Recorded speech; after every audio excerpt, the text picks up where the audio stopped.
King. I think whatever you want to do. DK. No, I got it. Got it? All right, welcome everybody to Bro to Bro. We are here with Elijah Daniel King, our me. great friend. That's me. I've known Elijah for pretty much my whole life, almost. About 16 years, something like that. Yeah. And yeah, do you want to just do a brief introduction? Yeah, for sure. My name is Elijah. I've known these guys. I've known Jed for A long time. I guess like over a decade, which is weird. Yeah.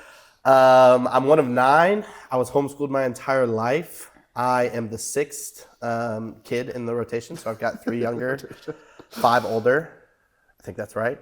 And I love the Lord with all my heart. I love working. That's my favorite thing. Working as much as I can. It has always been enjoyable for me. I love little guest service interactions. I love camp. I work at a camp full time right now. It's called Deer Run. Been really enjoying that. I don't plan on leaving anytime soon. It's been a huge blessing to my life, and just super grateful to be here. Cool. Yeah. So, okay, let's first start out. Let's talk about growing up in a big family. Mm-hmm. How do you think that shaped who you are today? Yeah, for sure. So growing up in a big family was probably crazier for most people, or crazier for me than most people, because I was like fully homeschooled. Right. Now in Tennessee and Franklin, there are a lot of big homeschooled families. But I went to a tutorial for 2 years, which is a school where you go every Tuesdays and Thursdays, which was a great time. But that was my only school experience I ever had. Besides that, it was all online and computer, or my mom trying to teach me from like textbooks. So I would say being homeschooled in a big family was a really, really chaotic but really enjoyable experience, because I always had people to hang out with. I never got bored, versus, I hear people who are only childs or maybe one sibling, they don't really get along. And I hear often how boring their childhood was sometimes, because they just didn't have anybody to play games with or whatever. And I am truly so blessed to say, like, I never experienced that. I loved having an army of siblings. I love each and every one of them. Of course, naturally, sometimes they can go a little off the road, a little off the track. I have some siblings that I don't necessarily talk to as much right now, or sibling, but truly so grateful. I would say growing up in a big family was the best thing that ever happened to me. And if given the ability and truly permission by the Lord, I would love to have the same thing with my kids. I would love to have 7 or 8 kids and have that big family that I grew up with. So let's talk about your testimony. Yeah, for sure. So how did you come from being born to loving the Lord, what you said in the beginning? Yeah, so I would say my mom did an absolutely incredible job teaching us the Word of God. It always came from my mom. She was really strict on always making sure we knew the stories of the Word of God and verses, and we would practice memory verses every day. We would read new stories. I knew, like, from a kid, when I was like 6 years old, I knew like every story in the Bible, which honestly I was super annoying about. You are so good at Bible trivia. It's so funny. I love Bible trivia. Any other trivia? I'm terrible at every other trivia, but Bible trivia, I'm a cook. No, and honestly, but I would say growing up, and this is nothing my mom did wrong, it was just, I guess, my own arrogance or whatever, but growing up, I always just thought of kind of the Bible as like a really cool story. Like I was watching Narnia or Lord of the Rings or something, like just something really cool that I thought was fun and fascinating. But like, I didn't understand the concept of like believing in it. So like I knew of, David and Goliath or Lion's Den. And these were all like cool things that happened to me, but they weren't necessarily like real. Right. And so I remember just being in youth group and just like being annoyed the whole time, because like they would talk, or even kids class. I wouldn't say youth group because they're a little older, but kids class, like Sunday kids class, like being an annoyed little like second grader. Because I'd be like, I know these stories, why are we going over these? I've heard these 100 times. But I wasn't really understanding the message that they were trying to give behind the stories. And I would say a big reason why I love camp as much as I do is because that's where I feel like I've truly found the Lord on my own. Where before it was a really big thing to do with my family and my mom, but I never found God on my own. I never had a personal one-on-one relationship. It was just kind of like God took us in as a family, but like I didn't know God. Right. And so camp was just a big blessing for that, because I think I went for the first time when I was like 8 or something, maybe 9. And just like my counselor being so awesome and pouring into me directly and just telling me about Jesus and making sure I was reading my Bible. And then also on my, like, having to be on my own. Like, yeah, I'm in a camp and, nothing was going to happen. But it was like my first experience away from my family. And truly, like, when we're worshiping, I was the only person in charge of making sure I was standing up. Am I going to be engaged in the sermon? It's up to me. Before, if I'm not locked in, my mom's going to give me, like a shoulder tap or something, be like, hey, focus up. But now it's like, it's just me. Do I care about this? And so I would say I truly found the Lord for the first time at a camp, which is awesome. It happened to be Deer Run, which is where I work now, which is such a blessing. But the Lord could have used anywhere at any time, obviously. It just happened to be Deer Run, and it happened to be, when I was younger. And so I would say that is really where I experienced the Lord. Not necessarily that I became a full, confident Christian, but that is where I was first kind of exposed to what having a relationship with the Lord feels like. And then I could talk about this forever, so to kind of just skip forward a little bit, I would say when I was 15 is where or even 14 is when I really, truly began to understand what being a follower of Christ means. It happened to once again be involved with Deer Run, but of course it could have been anywhere. But where I was volunteering at this camp Deer Run, and I was helping these kids, and I had these 7-year-old kids, the 7-year-old campers who have been through way more than me in my entire life. They have gone through harder things than I pray I ever experienced. But they're here and they're having a smile on their face. They're having a good time. They're joyful. They're loving. And I just knew, if this kid who's been through so much, right? I had one kid whose shoes were completely broken on the bottom, and he had scrapes over his feet, and he was here on a scholarship. And that kid was his name was John, and he was a big one for me. But if this kid John can be so loving and so kind, despite going through so much, and I'm over here complaining because I'm tired or I'm worried about money or whatever my reason was at the time, how is he able to have so much love, and how am I so miserable? And so kind of through that thinking, I think the Lord really was able to use others to kind of show himself to me, because I was really able to spend some time in the Word and just pray every day, Lord, what is wrong with me? Why am I so upset? You have blessed me so much. And I can acknowledge I was blessed. I can acknowledge I had such a awesome mom and such incredible siblings and a roof over my head. I was like, Lord, you have given me all of this. What is so empty in my heart to where I can't hear you? I can't understand you. And so kind of just through that process of thinking and through that time, that summer was just a great summer for me. I ended up getting baptized at the end of it with some really good friends of mine.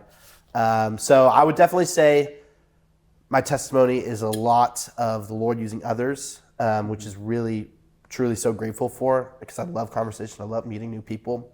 But it's just so crazy that he's able to use, kids, people way younger than me who on paper don't have, I should be way smarter than them, on paper. I should be way wiser than these kids who are half my age, yet they show the love of the Lord so much better than I ever could. And so I'm just truly so grateful for that. And I would say that's how I initially found the Lord. Of course, there's a lot of things that happened after, but we can get into that later. But yeah, that is how I initially found the Lord. And I would say I've been a Christian since then, consistently, since I was 14, 15. So, like Dom, you are married. Yes. Talk about that. What is Yeah, that for experience sure. like being married young? Yeah. So I got married at 19, which is awesome. Mia got married at 18, which is crazy. Every time I talk about our marriage, I always open up and be like, we got married really young, which I know is crazy. I know it's wild, but just hear me out. I was also dating for 3 years. Right. That's a super important key, right?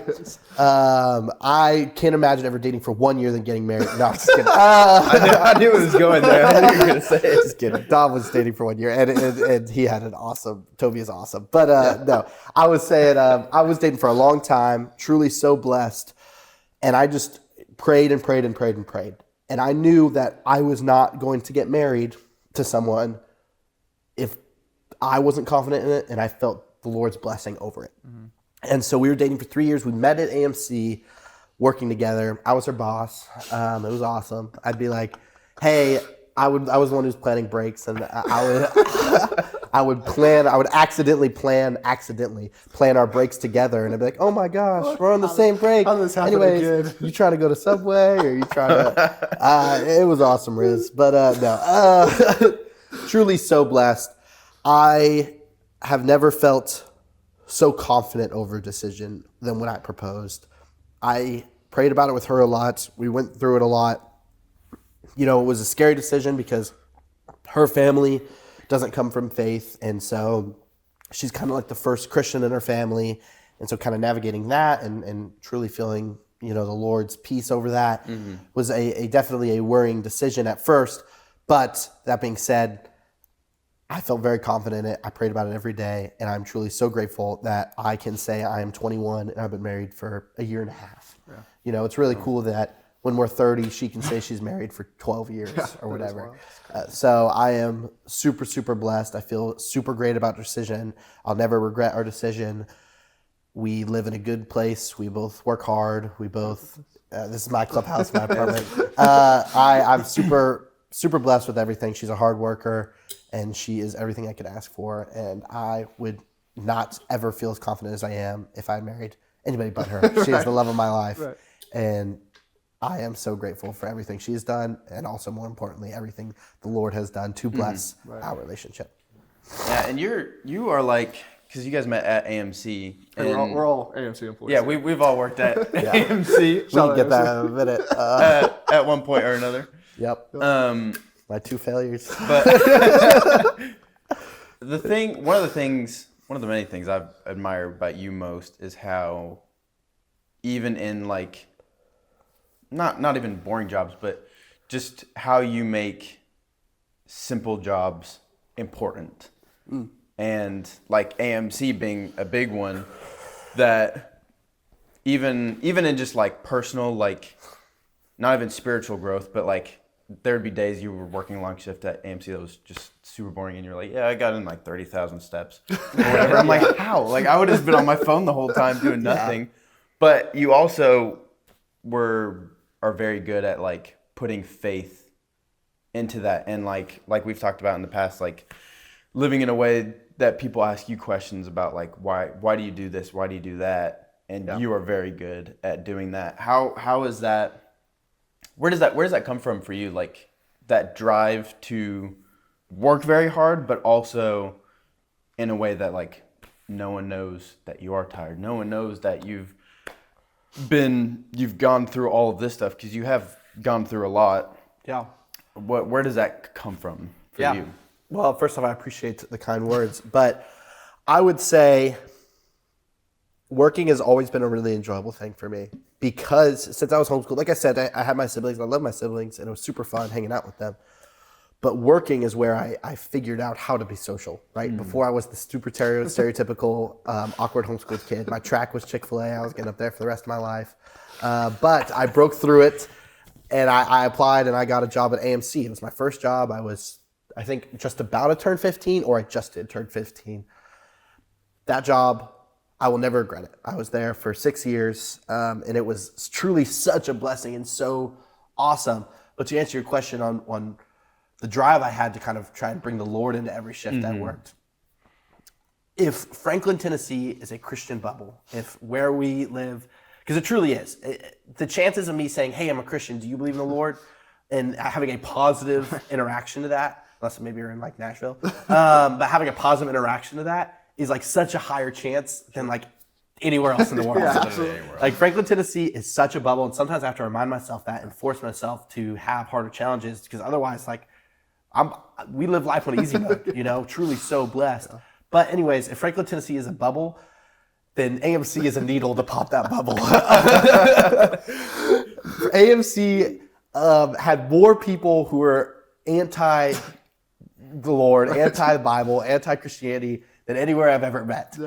Everybody there hated God, and it was super intimidating at first. There were some awesome friends I had who loved the Lord, and they were great, and I will never forget them, and I love them till the day I die. And I love everybody else too. But that being said, it was super intimidating at first going in, because, you know, right at that time, 14, 15 is also when I just became a Christian. Right. And so I'm just trying to find my own ground.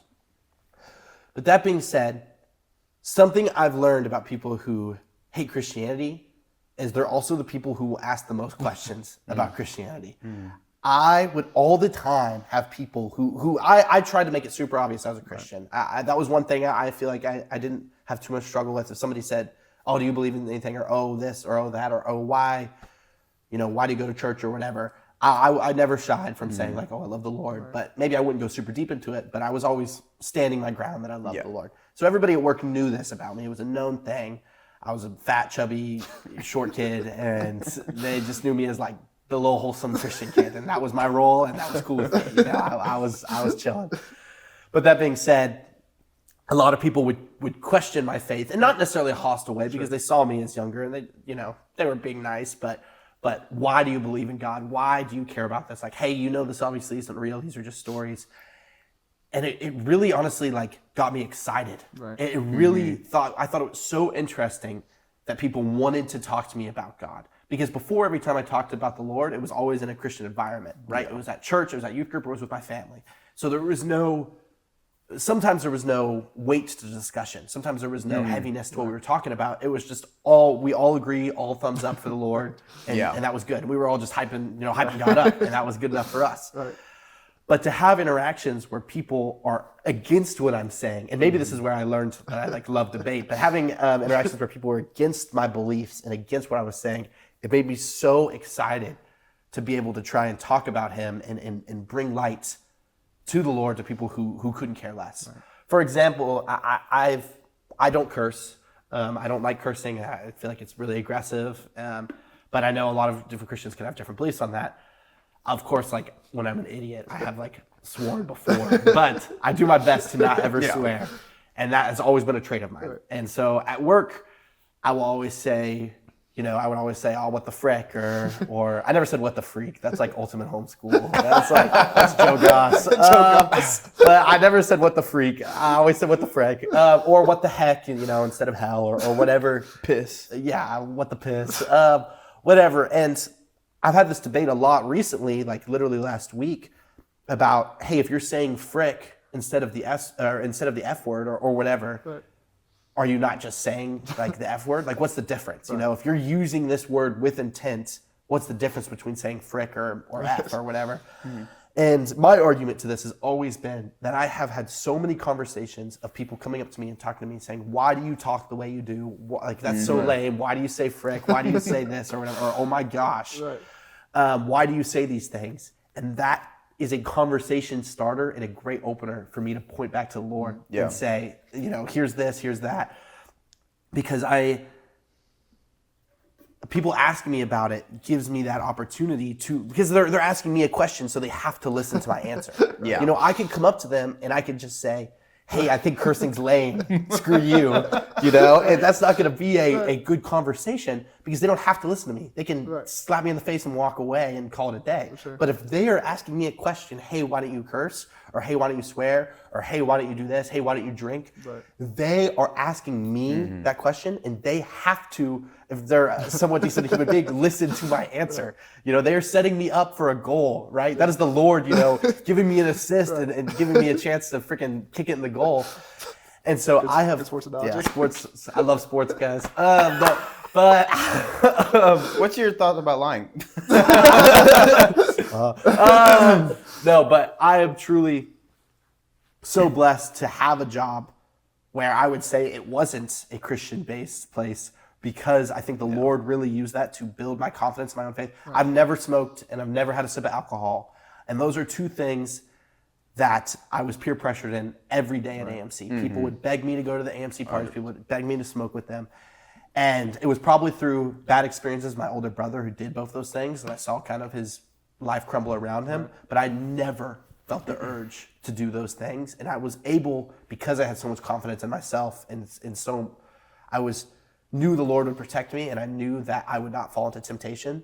Because of that, I was able to even go to these events where everybody's drinking or everybody's smoking and have so much confidence that me and the Lord are going to be we're going to be Batman and Robin going into there, and I can stand my ground and stand my faith and be able to talk to people while they may be in a vulnerable state, or I may have more opportunity for conversation. Sure. Mm-hmm. So I definitely think work as a whole plays a huge part in my testimony and really shaped me to who I am today. I am really strict about being nice about guest service employees. But that being said, work was also at some points the worst thing in my life because, I almost have always held 2 or more jobs at one time. And, everybody says like the phrase like workaholic, but when something bad would happen, I would just pick up and I would work like 16, 18-hour shifts and literally from morning till night every day. And I would get like 4 hours of sleep and then I'd go right back into work. And I loved it. Yeah. And it kind of made me blind to the Lord sometimes. I was spending so much time. I was idolizing work. I was idolizing my coworkers, and having so much fun hanging out with them, in the sense that I just kind of lost sight of the Lord sometimes. So I could definitely see it was hard because the Lord was doing his best to, I'm saying he was doing a perfect job, but he was making sure that, I can be a good light at work, while also at the same time, the devil is doing everything in his power to make work the worst thing for me, and crumble and tear me apart. So I'll stop it there because I could talk about work forever. But I love sharing the gospel at work. I think there's infinite opportunities with guests, but more importantly with coworkers. I think we're just working a random. I literally encourage everybody to get a random fast food or quick service job and just talk about God. Like it is like some of the most, you will have the most wild interactions. People will question everything you say. People will ask for your favorite verses. I was talking about the book of Job because I was saying I just read it and it was really good at Chick-fil-A.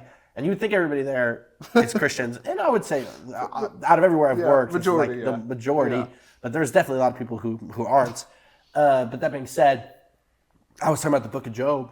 And some guy goes, well, give me 3 verses from the book of Job. What? Whoa. I didn't know any. I was like, I had to like redirect the call. I was so scared. That's not necessarily a book that you're just pulling verses I was like, from. you talking about like Matthew or Romans or something? Give me Psalm. You got Job 1:1, Job 1:2, Job 1:3. Yeah, we got those. So that was really scary. And like which honestly is, it's good. Maybe I don't need to know every verse. I mean, I would like to know every verse of the Bible, but that being said, it was good to be challenged so straightforward like that, and be kind of pushed into a corner. It made me want to be more locked in next time that may happen, Or if I'm going to bring something up, I better know my work, I better know my next phrase or whatever. Well, yeah. So I mean, you said something earlier that it's. I've always thought this about you, that you are very. I don't know what the word. I guess compassionate, but. Basically what I'm trying to say is you said that these kids that kind of helped shape your faith, they had such a hard life, and you have had your fair share of struggles in life. How has that really strengthened, tested your faith? For sure. So basically, in a summary of the fastest trauma dump of all time, let's lock in. I only say these. I always try and pre-say this before I say this. I only bring these up so that I can bring back the glory of God. I'm not bringing these up to say like, oh, my life is terrible. What was me? I am bringing these up so that I can be like, look what the Lord has saved me from. Right. But naturally, I could give my testimony and it could last an hour and a half. So instead, because I've talked about bits here and there, I'm just going to say the hard things that happened really quick.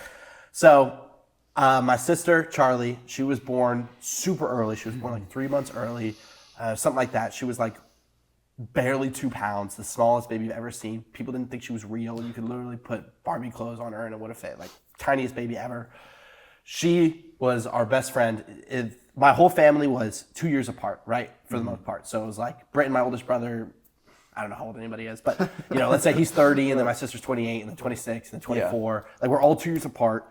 And so everybody had a sibling that they were born really close to, right? So I have my older sister Ryan and my younger sister Mercy. I'm 2 years apart from both of them. And then, there's Favor next to Mercy, who's 2 years younger. And everybody had a sibling that they were like right next to in age. And then Charlie was born 8 years after Favor. So it was close. All my siblings are 100% biological, no adopted siblings or anything. And Charlie was born 8 years after. And so having that kind of experience where, like, I don't really remember Favor being born. That's my youngest brother because I was only 4, and then Mercy, I was only 2. My parents were really bad at naming kids. But love Mercy. What are we talking about? No. Favor Shalom. But anyways. Don't disrespect Favor Shalom ever. No, but Charlie was born several years after. Yeah. And so we got this cool experience where, like, I actually remembered one of my siblings like growing up, and we all kind of got to help raise her in our own way. Of course, it was still my mom, obviously, leading the charge, and she did everything, and she's a wonderful mom. But we were all got to kind of help. Like, I remember, like, Charlie's like the first diaper I ever changed, and like stuff like that. Just like learning, how to be a good older brother. And so we all grew up super close and super protective over Charlie because she was so much younger than us. But that being said, like I said, I got to speed this up. I'm talking about this forever. Charlie was, please don't mess this up, 6, I believe, when she passed. She passed away. There was a reason. I don't know the reason because honestly, I don't think it's really important for me to know the reason. I thought if I know the reason, maybe I could have told myself that I could have done more to prevent it or whatever that may be. But she passed away unexpectedly. I was at the gym with you, I believe, Dom, and Joe Goss, and other buddy of mine, Joseph On. And we were all at the gym together. And Joseph On actually put us all in his car and we raced to the hospital. He's a really good guy. And so that was like the craziest experience ever for me. Obviously, losing a sibling is something that nobody wants to go through. And so I should have said before, this isn't chronically accurate. Timeline's going to be messed up. But just before that, we found out a lot of things that my father has been hiding his secrets from us. My mom, who's so powerful, she's the strongest mother I've ever known. I know everybody says about their mom, but you're all lying. It's my mom. She's strongest woman I know. She was hiding a bunch of stuff from us because she didn't want to hurt us, which I can respect. But obviously I wish that, she wasn't in so much pain trying to do that. But that being said, she was hiding a lot of things that my father was doing, a lot of bad things, a lot of things behind the scenes. And we all kind of knew it because there's always this kind of dark presence when he was in the house, but it was just something that you could kind of ignore and go on about your day. But anyways, through a lot of different events and a lot of things that happened, we ended up having to kind of basically run away from my father. And so it was randomly, it was crazy. It was pack your bags. We got to get our stuff as fast as possible. So we raced out of my house and we all stayed in this tiny 2-bedroom, or there was 1 bedroom, but there was 2 beds in a hotel for 2 months. It was crazy. So that being said, ran away from my father. But that being said, we kind of felt this sense of peace because he's always been this kind of presence around our house. And so things were really good for a while. And then my sister passed, totally tore up everything. And my siblings and my mom were all awesome through this, doing everything they can. Brother ran away. Ian, he is doing a lot of things that I don't agree with right now. And so that's kind of hard, kind of losing a brother. And it's kind of weird because he's alive, but I don't know him anymore. And so kind of spiritually losing a brother, at least hopefully temporarily, has been a really weird feeling, kind of knowing that he's no longer somebody I can go to. Yeah. And then right when we were done with our hotel, we were ready to go back to our house, and our house flooded completely. So everything in the house got destroyed, which was a bummer. And then to say the least. Yeah, that was an L. I had a lot of good clothes in that house. And then we were able to stay in a friend's house, which is such a blessing. I'm so grateful that they allowed us to stay there. Yeah, there's probably some other stuff that I just don't care to mention right now. But that's kind of the thick of kind of the obstacles I faced. All of that happened within 2023. Yeah. So 2023 was the worst year of my life. I guess my dad left late 2022, but it felt like 2023. 2023 was the worst year of my life, and I pray it will continue to be the worst year of my life. Right. And I never have a year that gets close to that. But those are kind of some things that happened to me. But that being said, I want to point that out to say I've been through some hard stuff or whatever, but so has everybody else. Every Christian, every non-Christian, every person has gone through hard things, right? And while me losing somebody in my life may be really hard, and I may grieve with that, super heavily or whatever, somebody else I know could have just gone through a breakup of 3 years or whatever, and that is equally as hard to them. On paper, right? Sure. It's you can't even compare that. But I truly believe you can. I think everybody grieves in their own way, and things are more impactful to them than other things. Maybe Jed losing, a football game, that would mean nothing to me. I wouldn't care at all if I lost a game. But maybe that was the thing that he needed for his, scholarship or whatever, and that was the biggest deal to him, and he is so beat up about it, right? There are different things that happen, and on paper they're of different scales, but I truly believe that everybody grieves differently. Yeah. And I believe that just because you've had a hard story never gives you the right to be hard on someone else. Because you maybe have had a couple curveballs thrown your way never gives you the right to be ill-spirited towards another. I do my best to use these obstacles in my life and these hard experiences to share my testimony, and maybe now there's somebody else who has lost a sister or a sibling as a whole. You know, maybe somebody can't talk to their brother because it's unsafe. Maybe somebody doesn't have a dad, right? Maybe somebody's currently losing their father. I'm going to do my best to let the Lord lead me in that and be able to hopefully use my testimony to have an impactful conversation with this person. And I'm going to try everything I can to use it for good, right? To twist these bad events and use them for good, which is a lot easier said than done. Sure. Nobody is perfect. Everybody messes up. But I am so blessed to be where I am today. And I feel like the Lord has given me so many people in my life who I can relate to and hopefully pour into well because of the opportunities, or because of the things that have, I don't want to say opportunities, Sure. but because of the bad things that have happened in my life. Right. I love the Lord, and I only say that because He has saved me from all of that, right? I like kind of use an analogy, like I can run through a battlefield, right? And there could be a million arrows being shot my way, right? I have to run through this battlefield no matter what, right? This battlefield is just your life, right? And so I have to go through life. I have to go through this battlefield no matter what. Right. I can either go alone, and I'm going to take these arrows coming at me because I have no protection, right? I have to walk through it either way. So I'm either going in by myself, I'm going to take these hits. It's going to suck and it's going to hurt, and I'm probably not going to make it.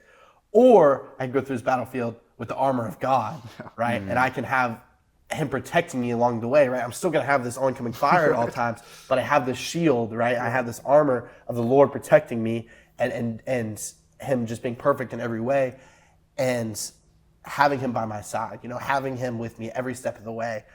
And so I just truly believe that anything that comes my way now, as long as I believe in the Lord, as long as I trust Him, He's going to be there, and He's going to be my friend. He's going to be my father, right? I don't need an earthly father because I have the best father, right? I have the coolest father anybody could ask for. And so I'm truly so blessed. I feel like the Lord has been able to use these experiences to prepare me for a lot. It's weird because I say like I wouldn't change anything for anything, you know, if that makes sense. Like I wouldn't change any of my experiences for anything. But at the same time, like, of course, I wish I had my sister here. You know, like, of course, Charlie was here. And I wish every day I wish I could be hanging out with her, you know, being stupid and being fun. She would be 9 now, I believe. Maybe 8. Oh, gosh. I don't know any of my siblings' ages, so I'm not a terrible person, I promise.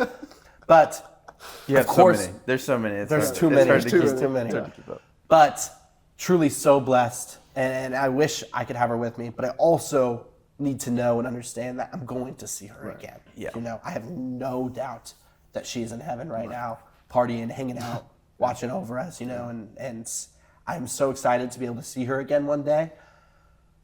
But if I start going down the rabbit hole of like, man, I wish she was here. Man, I wish I still had a father. Man, you know, I wish my brother was in my life, or all this stuff. Then all I'm gonna do is just be miserable and depressed. You know, all I'm gonna do is just think about all the bad things. I would say like, fake it till you believe it, right? And you just go back to work. You know, you're going into work and you're exhausted and you're tired and you want to have a bad day, right? You're just ready to have a bad day. But if I'm miserable, right? If a guest has pissed me off 100 times in a row and I'm just having a bad day, if I'm having a terrible day, but I'm putting on a smile and I'm putting on a good face and I'm using a fake voice. Hey, good morning. How's it going? Eventually, if I do that long enough, I'm going to start acting like that. Yeah. You know, which a lot of people I think disagree with me on that and they're like, oh, if you've had a bad day, like at work, you should be able to kind of like mope around. But I'm so anti that mentality. I think let's try our best to have a good day. Right. And then if you really keep that face on and you keep praying, like you're going to end up having a good day. But what good does moping around and whining and all of this stuff do for you? You know, how is that going to benefit your day in any way? All you're going to do is have a terrible day. But yeah. Well, it's weird, like, even thinking about that, I've, of course, up scientifically and stuff. I saw a video talking about what happens to your brain when you say something over and over and how it'll, like, actually start to believe it. Like, it's a true thing that happens. But I saw this video on this guy that was,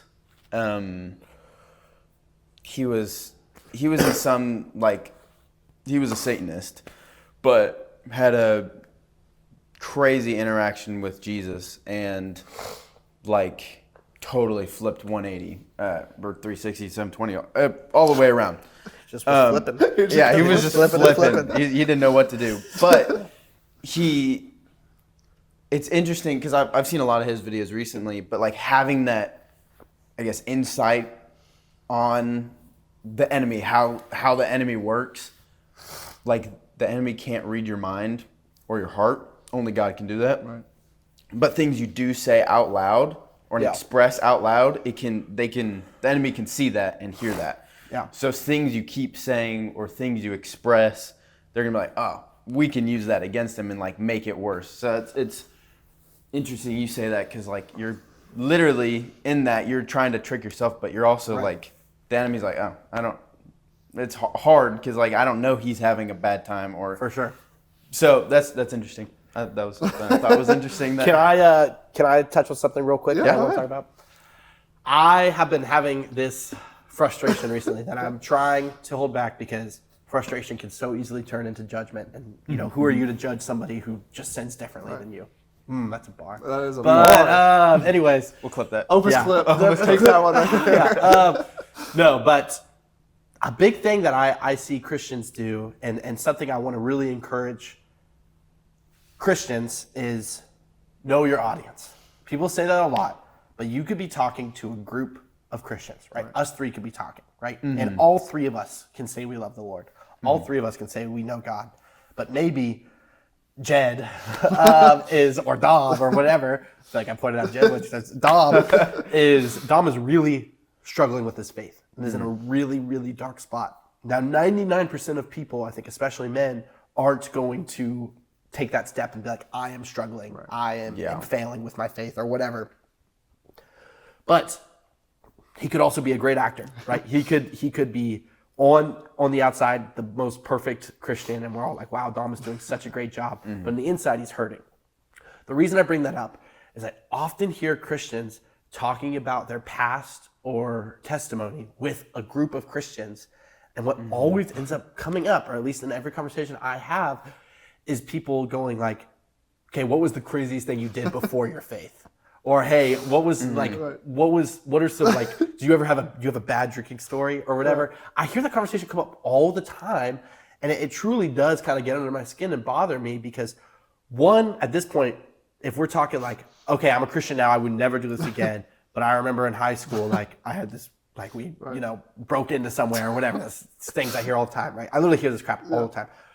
One, in my opinion, we're glorifying Satan at that point, right? We're hyping up our old sins. And I understand that we're saying, hey, this is our past self. Sure. Hey, this is something I would never do anymore.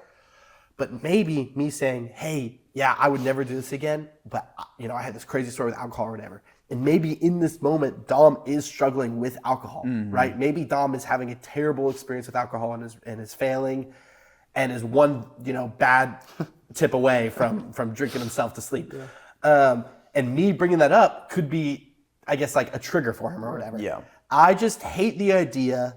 I think testimonies are testimonies because we are saying like, hey, look who we are today, right? And if you're sharing your testimony, I think it's cool to mention some things that happened in your life, but you better be mentioning them as obstacles and bad things that happened and how the Lord saved you from them. And we should not be glorifying those actions and being like, those were crazy times, but hey, I'm different now, so it's cool. Everything's different. Yeah. But like, why? I just don't even understand like why, and you guys can add on this if you want, but like why at any point we are like praising our sins in a funny, goofy way. Yeah. I'm just like, I hear that all the time, and it is really frustrating to me. Yeah. Well, I mean, I think people use like is it a crutch sometimes to be like? I'm homeschooled. I don't even know what that word means. No, like use it as a crutch.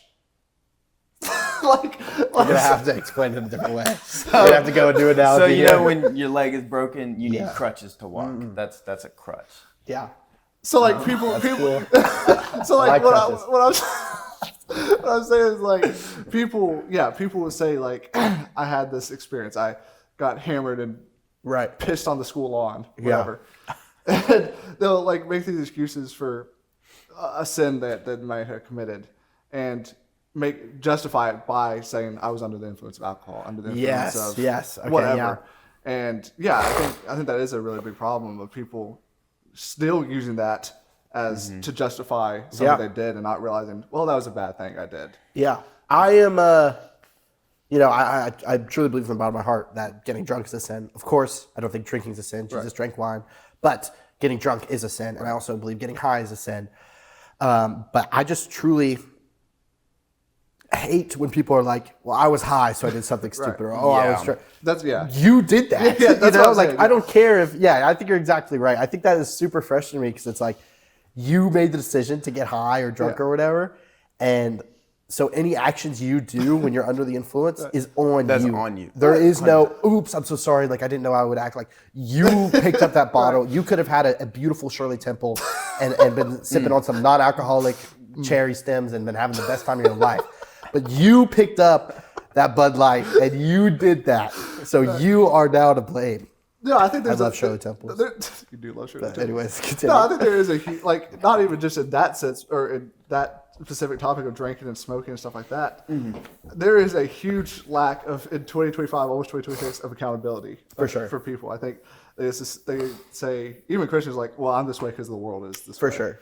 And yeah, there's just a huge lack of accountability. And they look back on things like, oh, those were good times, but now I have to be all And like, Christian. I probably do the same thing at times. Like, it's a thing. I feel like people think Christianity, you get to this point and it's like, okay, I have to drop this, I have to drop that, it's going to be boring now. But the Bible literally says he will, like, follow him and you'll have the desires of your heart. And so people think, oh, I'll have everything I want. But he just changes your heart to want the things he wants. And then you guys are in line, in unison, which is the most beautiful place to be, is in unison and in heart with his heart. But people think that's boring. Well, and also, and that's just people that don't have that changed heart. And then I think that's where that comes from, people that aren't perfectly in unison, which not all of us are, and probably none of us are, but they'll think, oh, those were good times and that was fun, but I'm different now. And but once you get on the same path, those things genuinely do disgust you. Well, and I mean, and I think no matter how far you are into that, where you might be the closest person aligned in the world, which again, no one is completely aligned, but your flesh is still going to have worldly desires. You know, Paul talks about that endlessly. He's writing to all these churches and everything, but still is having these fleshly desires. So I think that's a hard balance of that. Of completely surrendering and just being like, God, I want to be completely aligned with you. But again, at the same time, your flesh is always going to have those desires. And the closer you get to that, the closer the harder the enemy is going to try to attack. Yeah. But anyways, back to you. Yeah. Let's talk about we kind of covered this, but you obviously working at a camp now full time. Yeah. How do you think that is?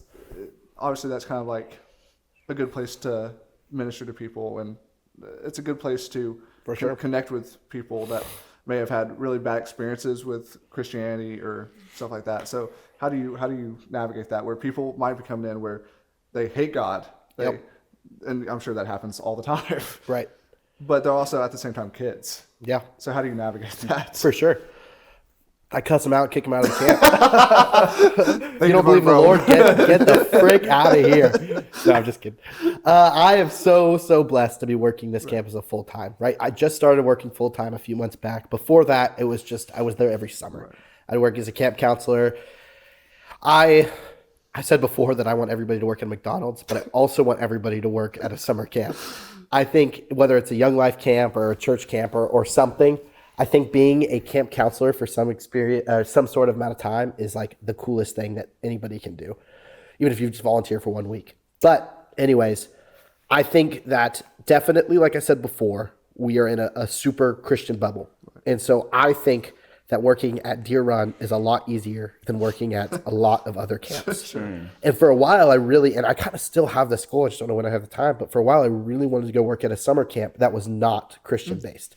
Because I feel like I could be like a spy. Right. Like I could be like underneath like enemy lines and like literally 1v1 Satan.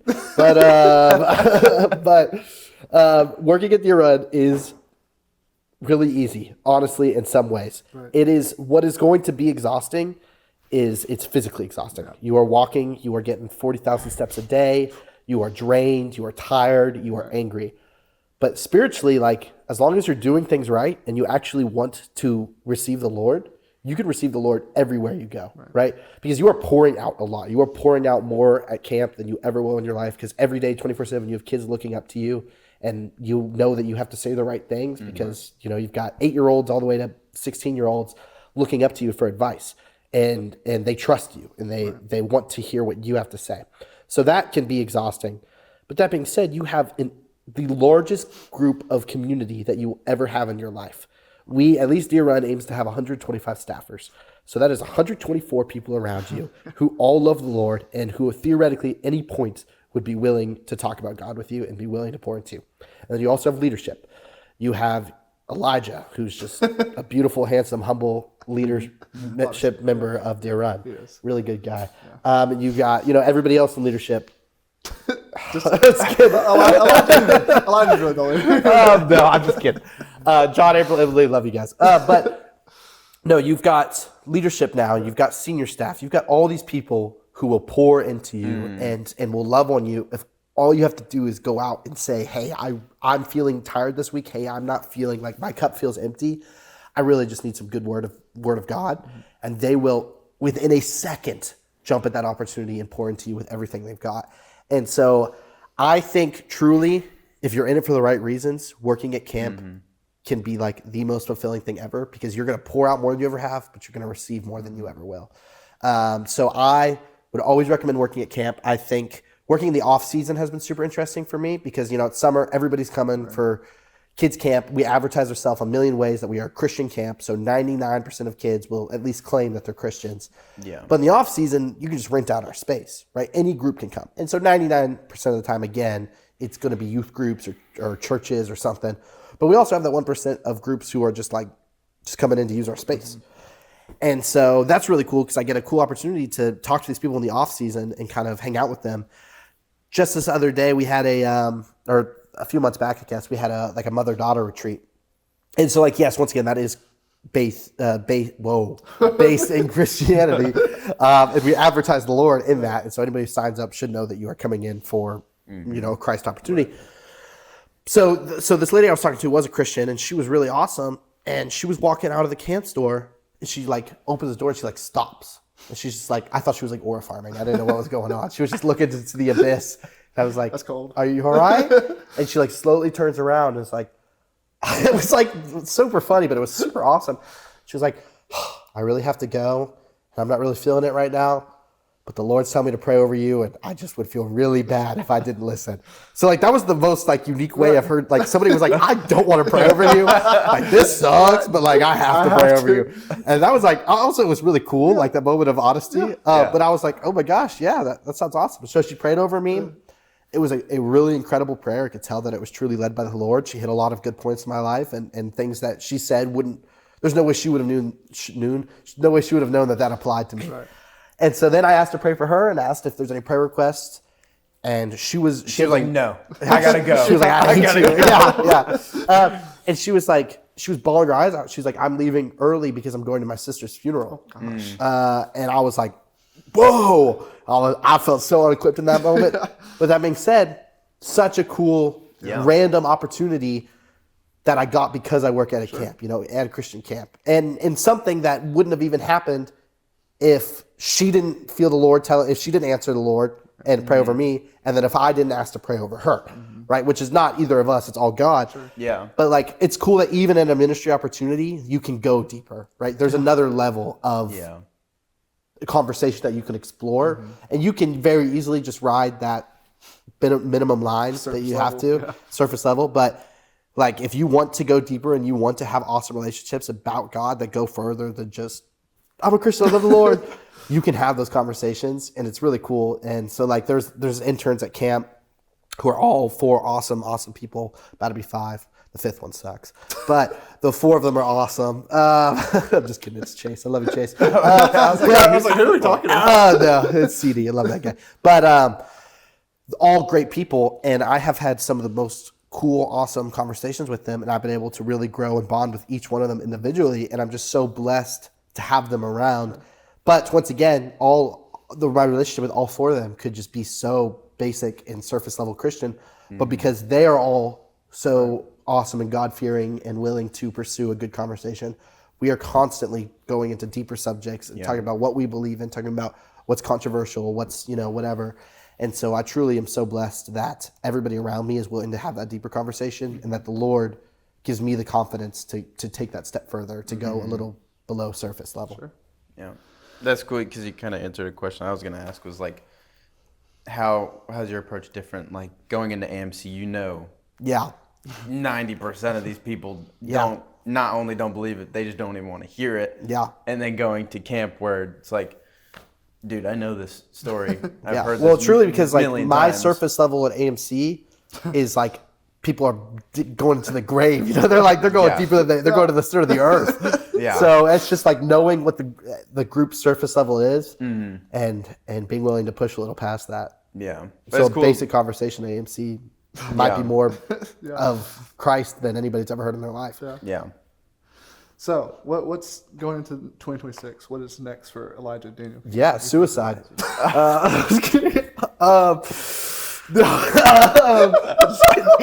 Marking down another Miethe, one by one. No, I'm just kidding. So going into 2026, I heard a phrase. I don't know who the original quote is by, but Abigail, my friend, told me. So shout out Abigail. But it is, sing until your soul catches up with your song. So basically what that means is like, I need to step up, right? I am still like, I'm entering this, job. I did just start Deer Run, and I really haven't gotten into the thick of it. I haven't worked even a summer as a leader, and I want to be a better Christian, and I want to grow more. My biggest thing is I want to be more knowledgeable in the Bible, because I can have good conversations about the Lord, but when somebody does start quizzing me on those verses, I am cooked, right? I am not as goated as EJ is, and I can't bring him up as fast as, and I want to be able to do that. That's so cool, and that's such an awesome gift. So that being said, the only way that's going to happen is if I try and make that happen, right? I can't just pray like, Lord, like obviously I can pray like, hey, Lord, you can pray for anything. Help me with, my memory verses, help me understand the Bible better. But I also have to put in my work, I've got to sing that song. You know what I'm saying? I have to push for that. I have to make that happen. I heard another phrase, it was, do what you want to do and not what you want to do. Meaning, that's it's good. I love that one. I say it all the time now. It's awesome. But it's like when I'm sitting at home, I want to play video games, right? I want to play Fortnite. I want to have brain rot and go to bed and be so unproductive. But I know when I'm sitting here having these conversations, I'm telling you guys what I want to do, right? I'm telling you that I want to learn more about God and I want to know more of the Bible. So in that moment, I've literally been saying to myself out loud, what do I want to do? And that is, I want to know more of God, right? And so if you sit there and you think about that for a second and you truly take that into consideration, do your end goal, start working towards your end goal and think, is this want for gaming my ultimate goal? Is this what I really want to do, right? And I think if you get on with friends and you can have some good community, I don't think there's anything wrong with that. But if you're just on there by yourself all the time, you're not being productive, you're not, it's, what's the point? I know I want to grow closer with the Lord, and so I'm going to strive for that. And so I think that's been really helpful to me, and I've been kind of saying that to myself. But 2026, I believe, is going to be best year of my life. I'm excited for everything coming up. I'm excited for the summer and to work that crazy camp season. I'm excited to continue growing my marriage with Mia. I'm excited to continue growing my relationship with friends. I'm just excited. I think it's going to be a good year. I want to know the Lord better. I want to be stronger in myself and maybe plug into Stonebridge a little more, my church. And because I'm plugged in with Young Life, so it's kind of weird. Sure. And honestly, something I debate with myself is like I could be doing Stonebridge's youth group, and then I would be plugged in with my church, but is plugging in with another Christian community not count as, I don't know. It's kind of confusing, and it can get hard. I just don't have the time right now. But that being said, it's very ignorant to say I don't have the time. I can make more time. The Lord can find more places. But I think it's going to be a good year, and I'm super grateful for it. Final question. Yeah. Who's your favorite sibling, and why is it Favor Shalom? Yeah, for sure. So Favor has been super consistent, right? So everybody else, they have fall-offs and stuff. Right. And they really bother me. But Favor has been a consistent hero. He's been falling off recently. His buzz is really ugly right now. But he's a great guy. No, I think it looks. No, his hair's terrible. But I love Favor. He's trying to find his girlfriend arc. So if anybody's got a younger sister wants to apply to date Favor Miethe, hit me up. I'll set He's him up. really good at baseball. He's really good at Really baseball, good at and baseball. that's it. Doesn't only contribute. No, I'm just kidding. But no, I'm super grateful. I'm going to ask you guys a super fast question, Okay, go and ahead. then you can cut out time if you need to answer this. No, But what is something that you are doing in your life right now to actively pursue the word of God or to spread the gospel? What's in your most brief answer? What is something Well, you're doing to benefit the kingdom I mean, of God? I think an obvious answer is this. This is a kind of a very different thing than Dom and I are used to, I think. I mean, going online and talking about our faith and letting people come on. We've had some phenomenal conversations so far, and I think, like I said, I've said this off camera, but on camera, I think this gives me a really good opportunity to people that are my friends at college or whatever, that might not know God. Sarah loves it. Sarah loves it. I love it. Tom's laughing at you. I'm not. No, I'm I was listening. not. I was not. You made a face. Anyways, log Yeah. in. I think it just gives really a good opportunity for people to have even a brief introduction into Christianity, or again, just people to hear the sure. word for the first time, or For sure. or maybe renew from a fresh perspective. I've been trying to really get in my Bible. I think that's one of my goals for 2026 is really get into the Bible more. EJ and us, we're going to start a Bible study it's really a Bible study focused on going out and talking to people about religion. Yeah. That's a hard thing. Like I said, we've covered that.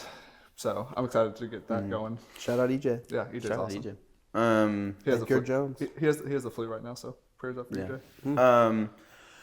For me, like a practical thing I'm doing is like I don't need to keep my phone in my room, but I do keep my phone in the room for alarms. But I put my devotional and my Bible on top of my phone every night, so that when I wake up, I have to read at least one of them. But I read both of them before I even look and touch my phone.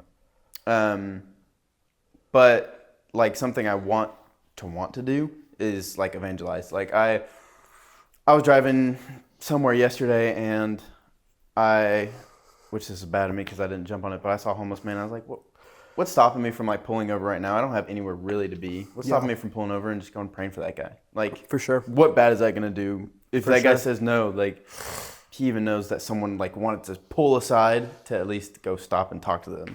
So that's something I want to do more is like totally random interactions and just like see someone and just go evangelize or just pray for someone. Yeah. I don't know if that answers your question. There's a cool group called it's like something Fire. I wish I should know, but it's like Fire Group or something like that. They're in Nashville, and all they do is just run out and evangelize. They just dropped a really cool documentary that I watched. Really good people, and I think that would be a fun thing that we could all do. Yeah, I think that is a great goal for 2026. I mean, it's something like I think it's been put on both of our hearts, but like missions and evangelism has been like super duper, like the Lord's been like really pushing that at me, and so I'm excited about getting used to being uncomfortable because I've been pretty comfortable for a while, so I want to be put in more uncomfortable situations and putting myself in more uncomfortable situations. That leads right into my next question. What's your opinion on Israel, homosexuality, and skinny jeans? All right. Thank you for watching, Brother Bo. We'll see you next week.